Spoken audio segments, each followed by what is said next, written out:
Cambodia's long-term economic trajectory heavily relies on its rich agriculture as its primary, foundational engine for successful regional integration. This data shows agriculture contributes 20% to Cambodia's GDP and employs nearly a third of the total population. Despite this potential, the sector is limited by a macro paradox, a supply chain that acts as a physical anchor on the value of the harvest. The cost of this friction is significant. In 2020, national logistics costs reached over 26% of GDP. This logistical burden places Cambodian producers at a structural disadvantage compared to their regional peers. International indices reflect this, ranking Cambodia's transportation and logistics quality 106th out of 142 countries. This inefficiency erodes the market value of crops before they can even leave the country.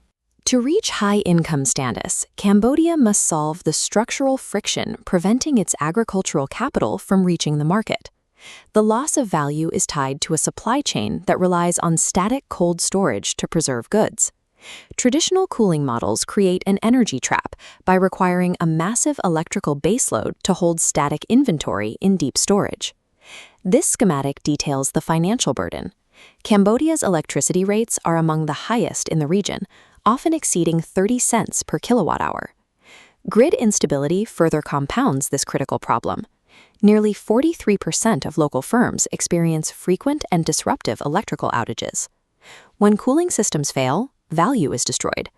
Post-harvest losses reach 20 to 30% for fruits. High energy rates make long-term refrigerated storage financially unviable for most local producers. The logic of the grid dictates a move away from holding products still, toward flowing them forward. Traditional cold storage is a losing battle when power is expensive and unstable. The architecture of the warehouse must change.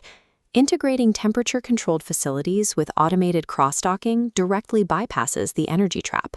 This compares the physical footprints of two logistical models.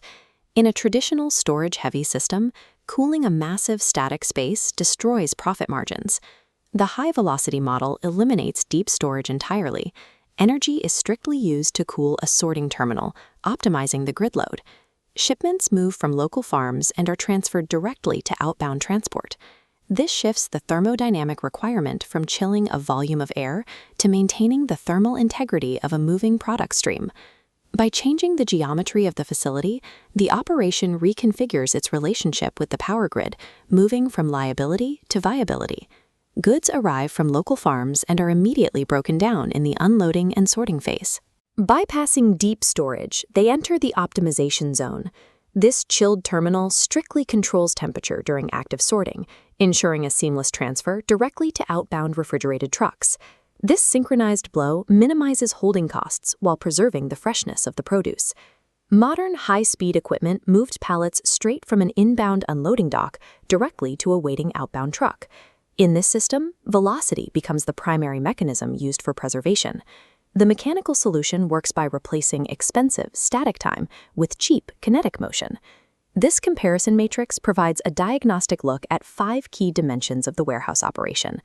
Average storage times move from weeks to mere hours.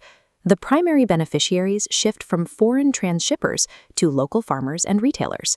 Product spoilage rates drop to near zero because the thermal integrity of the goods is never broken.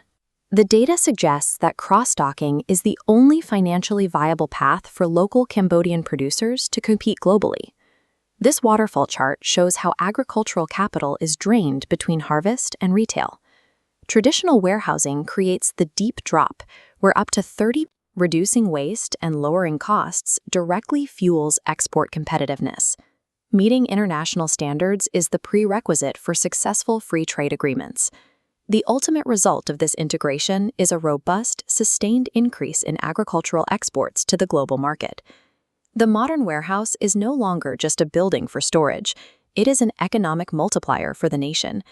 By modernizing the mechanical node of the warehouse, Cambodia removes the primary barrier to its prosperity, transforming a logistics anchor into an engine for growth.